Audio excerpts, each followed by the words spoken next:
राम राम सभी साथियों को। स्वागत है आप सभी का आपके अपने चैनल लर्नोलॉजी अड्डा में। मुझे उम्मीद है आप सभी की ग्राम पंचायत अधिकारी वीपीओ की तैयारी बहुत अच्छे ढंग से चल रही होगी और मेरी भी बहुत अच्छे तरीके से चल रही है।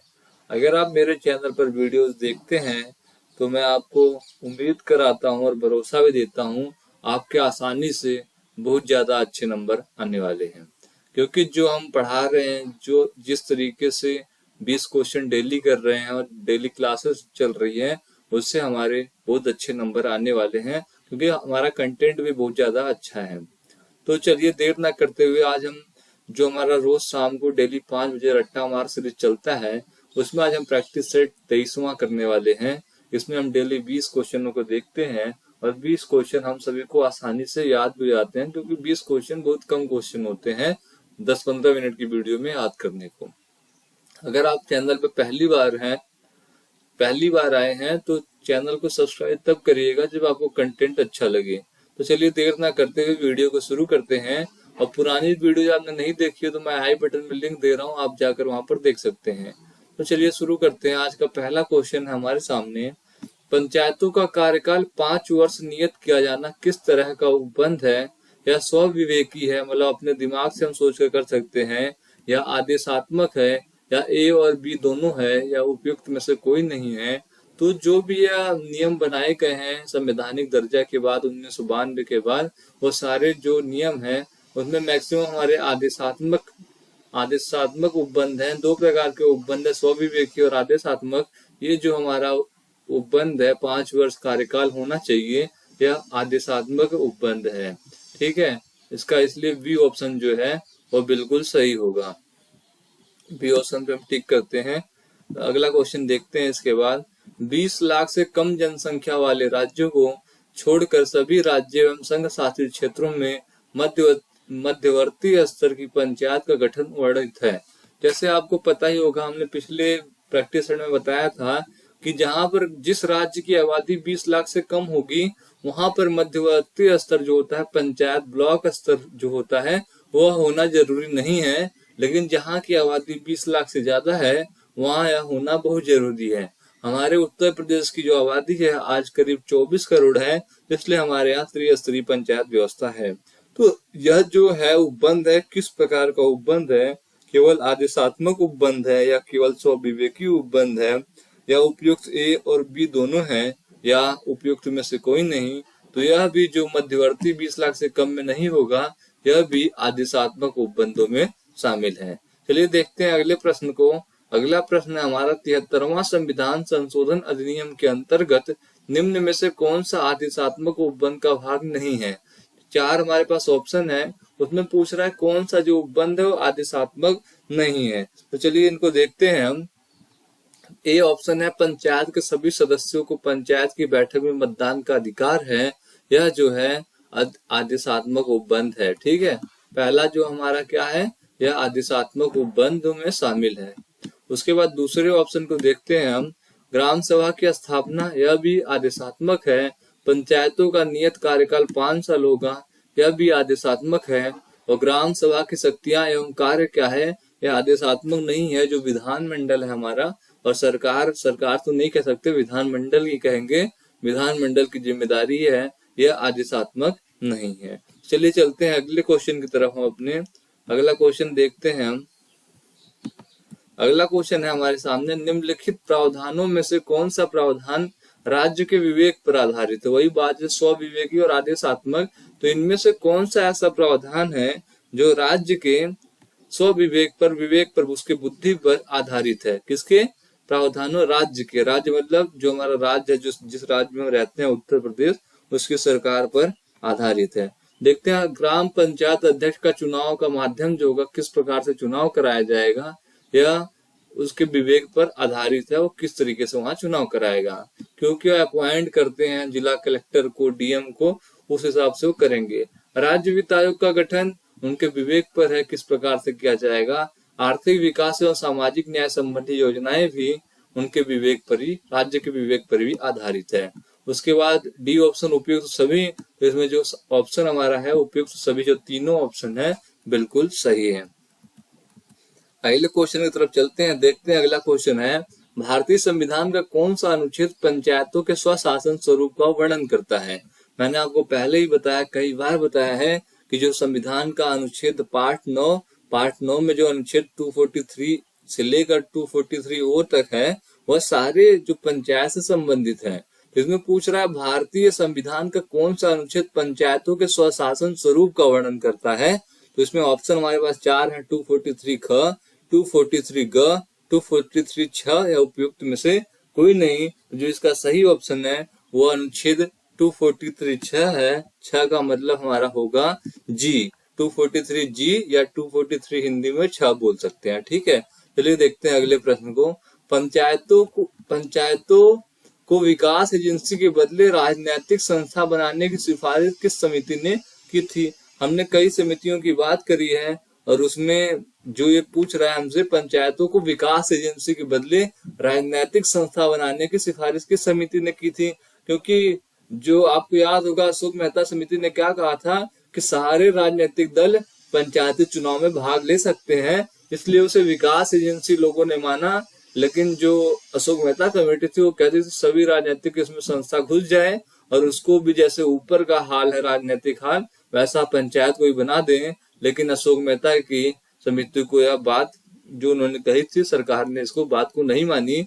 त्रिस्तरीय पंचायत व्यवस्था है और राजनीतिक दल जो भी है, राष्ट्रीय क्षेत्रीय राजनीतिक दल, वो पंचायत के चुनाव में भाग नहीं लेंगे। तो जो हमारा ऑप्शन है अशोक मेहता कमेटी, इन्होंने ही ऐसी बात सिफारिश की थी। अगला क्वेश्चन है, मध्यवर्ती एवं जिला स्तरों पर संसद सदस्य, विधानसभा सदस्य एवं विधान परिषद के सदस्य की सदस्यता संबंधी प्रावधान है आदेशात्मक, विवेकाधीन, ए और बी दोनों या उपयुक्त दोनों में से कोई नहीं। तो जो हमारा ऑप्शन है, आपको पता होगा जो हमारा ब्लॉक होता है, जो हमारा ब्लॉक स्तर होता है, विकास खंड स्तर होता है और जिला स्तर, जिला पंचायत अध्यक्ष का चुनाव जो होता है, इनमें जो हमारे एरिया के सांसद होते हैं ना, एमएलए, एमपी, एमएलसी, ये सारे उस पंचायत समिति के सदस्य होते हैं। तो यह जो प्रावधान है आदेशात्मक है, सरकार के आदेश को मानना ही मानना है, या विवेकाधीन है, अपने बुद्धि से बनाया गया है। तो यह जो प्रावधान है यह विवेकाधीन है, मतलब जो भी वहां पर तंत्र काम कर रहे हैं उनके विवेक पर यह निर्भर करता है। अगले क्वेश्चन को देखते हैं। अगला क्वेश्चन है, 73वें संविधान संशोधन अधिनियम 1992 के तहत राज्यों के विवेकाधीन शक्तियों में शामिल नहीं है। मतलब ऐसा कौन सा इसमें ऑप्शन है जो राज्य के विवेक पर आधारित नहीं है, वह आदेशात्मक है। तो देखते हैं, ग्राम पंचायत के अध्यक्ष के चुनाव का माध्यम जो है वह क्या आदेशात्मक है या विवेकाधीन है। तो हमने जो अभी इससे पहले वाला क्वेश्चन देखा था जिसमें हम आदेशात्मक की बात कर रहे थे, ये वाले क्वेश्चन में देखिए उसमें पहला ऑप्शन ये था, ग्राम पंचायत अध्यक्ष का चुनाव का माध्यम क्या है। तो ये क्या है, यह विवेक पर आधारित है, यह विवेक पर आधारित है। कौन सा प्रावधान राज्य के विवेक पर आधारित है, चारों के चारों विवेक पर आधारित थे। और यहाँ क्या पूछ रहा है, तहत राज्यों के विवेकाधीन शक्तियों में शामिल नहीं है। तो ग्राम पंचायत अध्यक्ष का चुनाव, पिछड़े वर्ग के सीटों का आरक्षण, सामाजिक न्याय संबंधी योजनाएं या राज्य चुनाव का गठन। तो हमें ये क्या बताना है, जो राज्यों के विवेकाधीन पे नहीं है तो सामाजिक न्याय संबंधी योजना जो है यह राज्यों के विवेकाधीन पे शामिल नहीं है। देखते हैं अगले क्वेश्चन को, ग्राम सभा के संबंध में निम्नलिखित में से असत्य कथन को पहचानिए। 4 ऑप्शन होंगे हमारे सामने, 4 है कि 5 है, 4 है। इसमें से जो कथन असत्य हो हमें उन्हें पहचानना है। ठीक है, हम पहचानेंगे। 1 मिनट, पिछले क्वेश्चन में कुछ गड़बड़ी हो गई है। 73वें संविधान संशोधन अधिनियम 1992 के तहत राज्यों के विवेकाधीन शक्तियों में शामिल नहीं है। ये अध्यक्ष का चुनाव है, पिछड़े वर्ग सीटों का आरक्षण है, सामाजिक न्याय संबंधी योजनाएं हैं, राज्य चुनाव का गठन। 1 मिनट,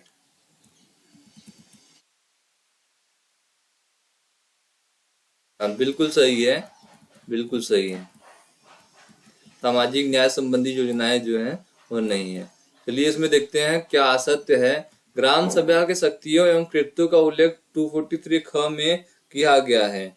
243 क में ख में किया गया है नहीं, या जो है 243 क में किया गया है। किस में किया गया है, 243 क में किया गया है, 243 ख में नहीं किया। सबसे पहले पहला ऑप्शन गलत है। ग्राम सभा के अनुच्छेद 243 में परिभाषित किया गया है बिल्कुल सही। ग्राम सभा ग्राम से संबंधित निर्वाचक नामावली के पंजीकृत व्यक्तियों से मिलकर बनती है, यह भी बात बिल्कुल सही है। चलिए देखते हैं अगले ऑप्शन को। अगला ऑप्शन है हमारा, अगला ऑप्शन है ग्राम सभा सबसे निचले स्तर पर प्रत्यक्ष लोकतंत्र प्रदान करती है, यह भी बिल्कुल सही है। चलिए देखते हैं अगले क्वेश्चन को। अगला क्वेश्चन हमारे सामने है, पंचायतों की शक्तियों का निर्धारण किसके द्वारा किया जाता है? राष्ट्रपति के द्वारा, राज्यपाल के द्वारा, संसद के द्वारा, या तो राज्य विधानमंडल के द्वारा। तो आपको पता होगा पंचायत जो है राज्य सूची का विषय है। आर्टिकल 14 में ग्राम पंचायत गठन का जिक्र हुआ है। तो इसमें जो भी शक्तियों का निर्धारण है वह राज्य विधानमंडल, विधानसभा और विधान परिषद के कानून के द्वारा किया जाएगा। अगला क्वेश्चन है, पंचायतों की संरचना से संबंधित प्रावधान संविधान के किस अनुच्छेद में वर्णित है? 243 ग में, 243 घ में, 243 अंग में, या 243 च में? इस प्रकार का क्वेश्चन है ये। तो जो पंचायतों की संरचना से संबंधित प्रावधान है वो 243 ग में इसकी बात की गई है। किसमें की गई है? 243 ग के सबसेक्शन एक में ऐसी बात कही गई है। देखते हैं अगले क्वेश्चन को। पंचायत के सभी स्थान पंचायत क्षेत्र में प्रादेशिक निर्वाचन क्षेत्रों से प्रत्यक्ष निर्वाचन द्वारा चुने गए व्यक्तियों से भरे जाएंगे। यह प्रावधान संविधान के किस अनुच्छेद में है? 243 ग में, ग के सबसेक्शन 1 में, 243 ग के सबसेक्शन 2 में, 243 घ के सबसेक्शन 1 में, या 243 अंग में? तो हमें बताना है किसमें है इसका प्रत्यक्ष निर्वाचन द्वारा चुने जाएंगे। तो 243 ग में सबसेक्शन 2 में यह बात बोली गई है कि पंचायत के सभी स्थान पंचायत क्षेत्र में प्रादेशिक निर्वाचन क्षेत्रों से प्रत्यक्ष निर्वाचन द्वारा ही चुने जाएंगे, उनके व्यक्तियों द्वारा ही भरे जाएंगे। राज्यसभा के सदस्यों का और राज्य की विधान परिषद के सदस्यों का पंचायत समिति एवं जिला पंचायत में प्रतिनिधित्व के लिए उपबंध की व्यवस्था किस अनुच्छेद में की गई है? 243 ग के 3 घ में, 243 च में, 243 घ में, या उपयुक्त में से कोई नहीं। तो जो यह बात है एमएलसी का और राज्यसभा के सदस्यों का, जो जहां पर रहेंगे एमएलसी और राज्यसभा के एमपी, वह किस अनुच्छेद में उनकी बात की गई है पंचायत समिति के लिए? तो अनुच्छेद 243 ग के 3 घ में इसकी बात कही गई है। ठीक है, पहला ऑप्शन बिल्कुल सही है। उसके बाद भारतीय संविधान का जो 243 घ सब सेक्शन 4 है वह किससे संबंधित है? तो हमें बताना है, 4 ऑप्शन है हमारे सामने और हमें बताना है वो किससे संबंधित है। लोकसभा के सदस्यों का पंचायत में प्रतिनिधित्व, लोकसभा के सदस्यों का पंचायत में प्रतिनिधित्व, यह बिल्कुल गलत है, इससे संबंधित नहीं है। राज्य विधानमंडल के सदस्यों का पंचायत में प्रतिनिधित्व, यह भी नहीं है, यह भी गलत है। और पंचायत के अध्यक्ष व सदस्यों का पंचायतों के अधिवेशन में मत देने का अधिकार, यह बिल्कुल सही है। 243 ग सब सेक्शन 4 पंचायत के अध्यक्ष व सदस्यों का पंचायतों के अधिवेशनों में मत देने के अधिकार से संबंधित है। उपयुक्त में से कोई नहीं, ऐसा नहीं है, सी ऑप्शन सही है। चलिए अगले क्वेश्चन को देखते हैं। अगला क्वेश्चन हमारा है, अगला क्वेश्चन है, ग्राम स्तर पर पंचायतों के निर्वाचन की रीति का निर्धारण कौन करता है? संसद करता है, विधान परिषद करता है, विधानमंडल करता है, या राज्यसभा करता है? तो जो हमारे राज्य उत्तर प्रदेश का विधानसभा या विधान परिषद है, इसमें कानून पास कराकर हम पंचायतों के निर्वाचन की रीति का निर्धारण कर सकते हैं और उन्हीं के द्वारा किया जाता है। तो ऑप्शन सी बिल्कुल सही है। अगले क्वेश्चन को देखें तो मध्यवर्ती स्तर या जिला स्तर पर किसी पंचायत के अध्यक्ष का निर्वाचन किसके द्वारा किया जाता है? ग्राम पंचायतों के सदस्यों द्वारा, ग्राम पंचायतों के अध्यक्षों द्वारा, निर्वाचित सदस्यों द्वारा अपने में से, या उपयुक्त में से कोई नहीं। तो किसके द्वारा किया जाता है? निर्वाचित सदस्यों द्वारा अपने में से ही मध्यवर्ती स्तर या जिला स्तर पर किसी पंचायत के अध्यक्ष का निर्वाचन किसके द्वारा किया जाता है? तो निर्वाचित सदस्य। अब इसका मतलब आप क्या समझ रहे हैं? जैसे मध्यवर्ती स्तर क्या होता है? पंचायत समिति, जिसे हम ब्लॉक बोलते हैं, विकास खंड बोलते हैं। तो हमारे पूर्वी उत्तर प्रदेश में ब्लॉक प्रमुख होता है। क्या होता है? ब्लॉक प्रमुख होता है। और ब्लॉक प्रमुख का चुनाव कैसे होता है? तो प्रत्यक्ष चुनाव है, लेकिन उनको चुनते कौन है? और जो हर गांव में क्षेत्र पंचायत सदस्य चुने जाते हैं जनता द्वारा, वही मिलकर अपने ब्लॉक प्रमुख को चुनते हैं। वो जिसके भी 50% +1 वोट होगा वह जीत घोषित किया जाता है। और उसके अलावा जो जिला पंचायत अध्यक्ष का चुनाव है वह किस प्रकार किया जाता है। जैसे हमारे जिले मिर्जापुर में कुल 44 जिला पंचायत सदस्य चुन कर आते हैं, उन्हीं 44 जिला पंचायतों में से वो चुनते हैं अपने में से एक को जिला पंचायत अध्यक्ष।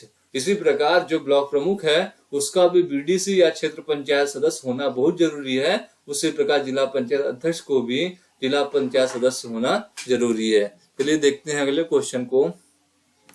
मध्यवर्ती स्तर या जिला स्तर के किसी पंचायत के निर्वाचन संबंधी प्रावधान वर्णित है। अब जो जिला पंचायत अध्यक्ष और ब्लॉक प्रमुख हैं, इनका जो अनुच्छेद है किससे संबंधित है ये, तो मैं ऑप्शन हमारे सामने 243 ग का 5 ख, अनुच्छेद 243 ख, अनुच्छेद 243 ज या उपयुक्त में से कोई नहीं। तो जो हमारा पहला ऑप्शन है अनुच्छेद 243 ग का सब सेक्शन 5 ख, यह किससे संबंधित है, जिला पंचायत अध्यक्ष के चुनाव और ब्लॉक प्रमुखों के चुनाव से संबंधित है। अगला क्वेश्चन देखें, संविधान के किस अनुच्छेद में यह प्रावधान किया गया है कि प्रादेशिक क्षेत्र की जनसंख्या का ऐसी निर्वाचन द्वारा भरे जाने वाले स्थानों की संख्या से अनुपात समस्त राज्य में समान होगा, या किस अनुच्छेद में यह बात कही गई है। तो यह जो हमारा है 243 ग के सब सेक्शन ए में ऐसी बात कही गई है संविधान के। ठीक है, चलिए देखते हैं अगले क्वेश्चन को। भारतीय संविधान का कौन सा अनुच्छेद ग्राम स्तर के पंचायतों के अध्यक्षों का मध्यवर्ती स्तर तथा जिला स्तर पर पंचायतों में प्रतिनिधित्व का प्रावधान करता है। तो जो हमारा ऑप्शन सही होगा वह 243(3) क होगा। अभी हमने मध्यवर्ती और उसमें क्या देखा था 243 ग का 5 ख, और ये हम क्या देख रहे हैं ग्राम पंचायतों के अध्यक्षों का 243 ग के 3 क में। ठीक है, चलिए आज का आखिरी क्वेश्चन देखते हैं। ग्राम स्तर के पंचायत के अध्यक्ष का निर्वाचन किया जाता है। ग्राम स्तर के पंचायत के अध्यक्ष का निर्वाचन कैसे किया जाता है, यह क्वेश्चन में पूछ रहा है। ग्राम सभा के समस्त नागरिकों द्वारा प्रत्यक्ष रूप से, ग्राम सभा के निर्वाचित सदस्यों द्वारा, ग्राम सभा में पंजीकृत नागरिक द्वारा प्रत्यक्ष रूप से, या उपयुक्त में से कोई नहीं। तो ग्राम सभा ग्राम स्तर के जो पंचायत के अध्यक्ष होते हैं, मतलब हमारा जो प्रधान होता है उसका चुनाव कैसे होता है, जिन भी व्यक्तियों का नाम हमारे वोटर लिस्ट में पंजीकृत नागरिक होते हैं हमारे ग्राम सभा में, उनके द्वारा प्रत्यक्ष रूप से गुप्त मतदान द्वारा किया जाता है, चुना जाता है। यहाँ तक आपने वीडियो देखी, वीडियो अच्छी लगी तो लाइक करना, कुछ गलतियां हो तो कमेंट करके जरूर बताया करिए, उससे मैं भी अपने अंदर सुधार कर पाऊंगा। तब तक के लिए धन्यवाद दोस्तों, जय हिंद।